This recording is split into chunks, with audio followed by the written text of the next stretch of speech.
Okay, so see if we can get this to focus properly. So the BBC, which in the previous segment was, produced a large continuous tone when I turned it on, which was a little disappointing, I have to say. But I've got it open, so I've taken the lid off. So basically, we have four screws which go into the back. Sorry, two in the underneath, two in the back, and the keyboard is actually held on by a screw and bolt, as I discovered when it didn't really unscrew. But then when I looked, it's like, oh, it's been held on by that. So, had a nose inside. Lots of little wires. See what I've got. Got a keyboard. What's out? Looks like there's lots of chips on the keyboard. I vaguely remember seeing these before. So I've had a little look already about why it beeped. So what we've got is this Watford Electronics ROM board, which was purchased. So this has got a wire which goes underneath somewhere. Might look at some point in the future, which is going to be fun. We've got another bunch of wires which head over towards. Let's see if I can see a chip down here.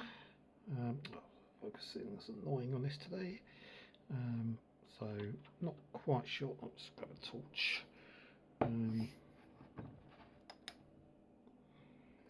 So we seem to be soldered onto there. What I may do at another point, I'll get a little. I think you can get little chip holder bits that you can actually sit and clip onto the top of a chip.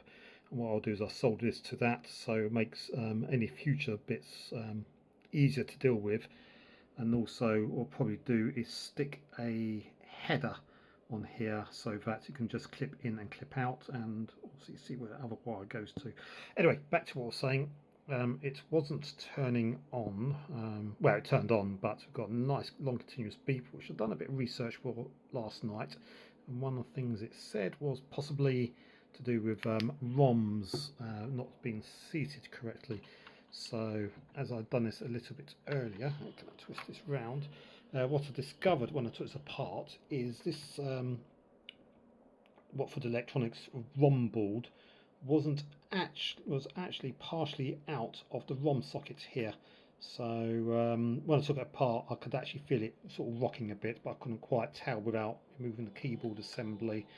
Unfortunately, this is back in the heydays of BBCs and lots of computers where essentially things weren't fixed down. So we've got a couple of little legs which is just sitting on the chips here, which is actually what is keeping it balanced. To actually keep, oops, turn the torch back on.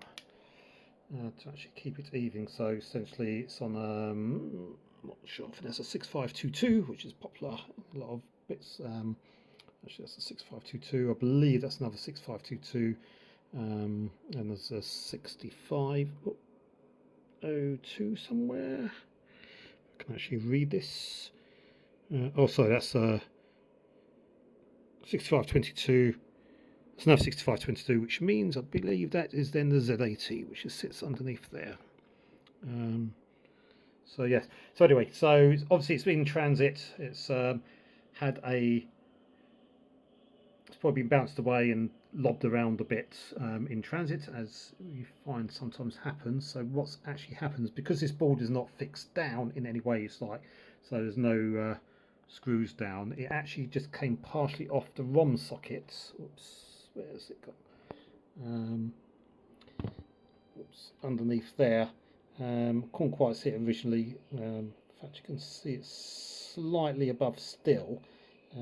But it means that see some pins were touching, which meant the initial power on cycle, which checks ROMs, didn't go through quite successfully. But we should have now, but if I turn it on at the back, that was more expected, and that we should get, and I believe it will be on because the caps key works, so obviously the OS must be running, I believe, for that. Unfortunately, no cables yet, so I'll need to get what I'm looking for, an RGB to SCART initially, or I'm trying to get a RGB to VGA. so I can at least plug it into a monitor, and then I should be able to have a further play. I'm waiting for a Gotek drive to arrive, and then I can play for some further. So I think I mentioned this possibly in the earlier bits of videos. But yeah, let's go from there and relive my childhood back in secondary school, where I had one of these in the maths department, and then we can go and play. Okay, that'll be that for now. So I've managed to find an aerial cable. So I know the RF modulators for the BBC were pretty bad, as a lot of things were back then. So I decided to plug it into the TV just to test it whilst I'm waiting for other cables. So here goes, turn it on and let's see.